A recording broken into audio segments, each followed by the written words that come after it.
सालों पहले रामनगर गांव के पास के घने जंगल में राजू नामक तांत्रिक रहता था। उसे अपनी विद्या और ज्ञान पर खूब घमंड था। उसका कहना था कि वो चाहे तो सभी को अपने काबू में कर सकता है।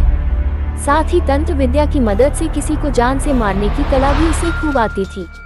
उसी दौरान रामनगर गांव के युवा एक एक करके गायब हो रहे थे। कुछ समय बाद ग्रामीणों को समझ आया कि सभी जवान लोगों को तांत्रिक अपनी विद्या से काबू करके खत्म कर रहा है।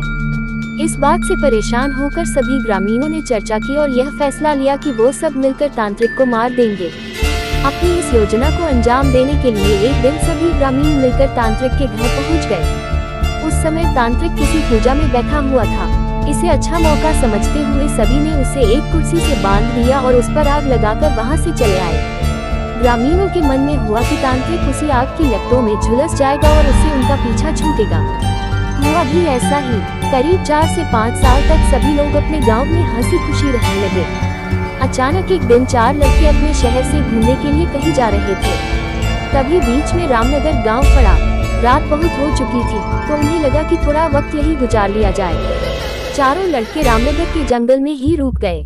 उन्हें जंगल में कुछ घूमने का मन हुआ तो वो आगे बढ़ने लगे और बढ़ते बढ़ते तांत्रिक जहाँ रहता था वहाँ पहुँच गए। पूरे घर में मकड़ी के जाल लगे हुए थे। तभी एक लड़के को आधी जली हुई कुर्सी नजर आई और वो बिना कुछ सोचे समझे उस पर बैठ गया।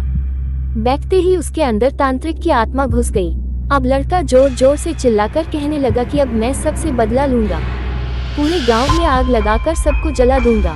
अपने दोस्त को इस तरह का बर्ताव करते देख अन्य 3 लड़के डर गए और वहां से गांव की तरफ बढ़ने लगे। सुबह होते ही उन्होंने सरपंच से मुलाकात की और सारा किस्सा सुना लिया। सबसे पहले तो सरपंच ने उन तीनों लड़कों पर खूब गुस्सा किया। उन्होंने पूछा कि तुम लोगों को किसने कहा था वहां जाने के लिए। सरपंच को गुस्सा करते देख लड़कों ने कहा कि आप हमें माफ कर दीजिए, लेकिन हमें अपने दोस्त को बचाना है। कुछ तरकीब बताए। थोड़ी देर सोचने के बाद सरपंच ने कहा, अगर वो लड़का कुर्सी से उठता है और खुद को आग लगा लेता है तो शायद तांत्रिक की आत्मा उसे छोड़ दे। सरपंच ने ये बात कही ही थी कि जिस लड़के पर तांत्रिक का भूत घुसा था वो कुर्सी के साथ उड़ता हुआ गांव पहुंच गया। अपने दोस्त को इस हालत में देख उन तीनों लड़कों ने सबसे पहले जाकर उन लोगों से मुलाकात की जिन्होंने तांत्रिक की कुर्सी पर आग लगाई थी। उनसे बात करके सभी लड़के उन्हें अपने दोस्त के पास लेकर चले गए। जैसे ही उनके दोस्त के अंदर बैठे तांत्रिक ने कुर्सी पर आग लगाने वालों को अपने सामने देखा, उसे बहुत गुस्सा आया।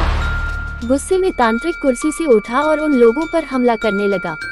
तभी उन तीनों लड़कों ने तांत्रिक की उस कुर्सी पर आग लगा दी। कुर्सी पर आग लगते ही तांत्रिक उनके दोस्त के शरीर को छोड़कर चला गया। कहानी से सीख, जीवन में हर काम सोच समझकर करना चाहिए। साथ ही दूसरों की सलाह पर अच्छे से काम किया जाए तो समस्या से मुक्ति मिल सकती है।